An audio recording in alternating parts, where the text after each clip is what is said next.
Hey friends, just a quick video here for you today, showing you the color wheel that I made, how to use it, what to do, print it out, how to get the files, so on and so forth. So let's jump into the quick video.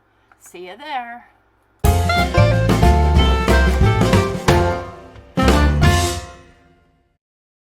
Hey guys, Tracy here. So I am recording live rather than doing a voiceover because I'm kind of sick, so may see some pauses and things, but I've made a brand new color wheel because we have brand new colors from Simon Hurley.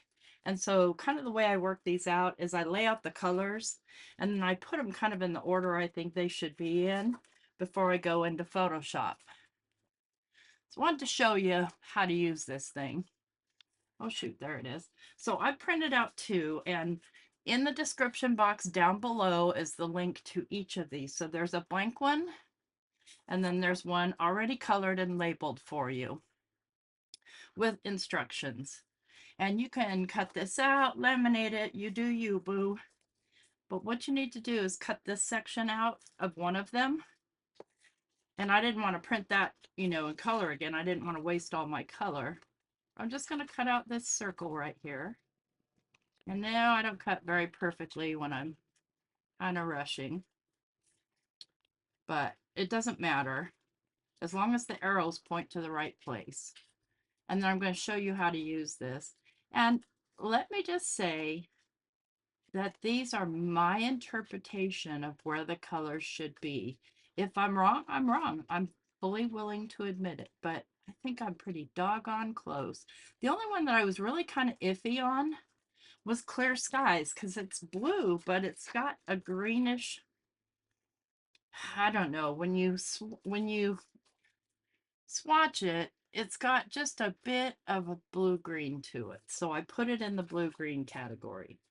So if I'm, like I said, if I'm wrong, I'm wrong. I'm willing to be wrong. So where's my pokey tool? Here's one. I'm going to take and just poke a hole right here, and excuse the ink all over my hands. I've been working and just wanted to get this out for you since I didn't go live today. I'm just going to poke a hole right there in the center, and then on my second page, which is nice and pretty because I printed it on my fancy schmancy printer, I'm going to poke a hole there just so that my middles align, and then I'll just put my little brad through.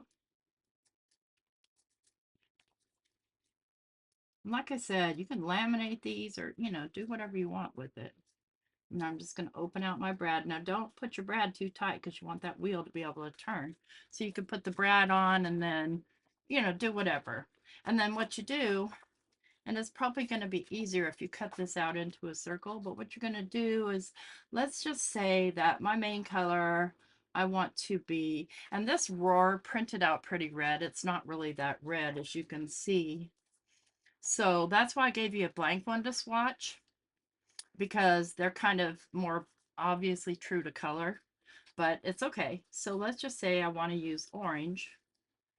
I can go and I can see that the opposite of orange that will look very nice with it will be any one of these blues.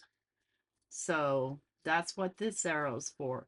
But maybe I want to do something different. I could go into the triad here, and I could go guppy, triple berry, and fake plant if I wanted to. Or I could go roar, pompous, and tropical tango. Or I could, if I wanted to do analogous, that's any three together. I could do all three of these. Not necessarily mixed together, but as good colors with each other. So that's how to use one of these color wheels. And I encourage you to download them. They're free, absolutely free. Just click the link down below. If you have any problems, just email me, because sometimes Google Drive can be a little brat. But so that you have your own color wheel. The colors themselves that I have printed here are the ones from the Ranger website from their labels. So I just picked the colors and dropped them in, and then just typed in all these, and I made, of course, the wheel. And then you've got your blank, so you can print two blank ones So, or 4 or 6 or 8 or however many you need. So you have a circle, because you can use that as any kind of color wheel with any of your colors if you want to. They just may not be quite the same. So here's, a commercial color wheel right here. A little fancy schmancy. And I didn't put the neutrals in, friends. The neutrals, you're on your own. Neutrals go with everything, so they don't necessarily belong on this color wheel. So, hey, leave me a comment down below. And if you like what I did here, leave me a thumbs up. It was a little bit of work. So, and I'm giving it to you absolutely free. So thank you so much. Have an awesome day. Take care. Bye-bye. Inky hands say, we love you. Bye.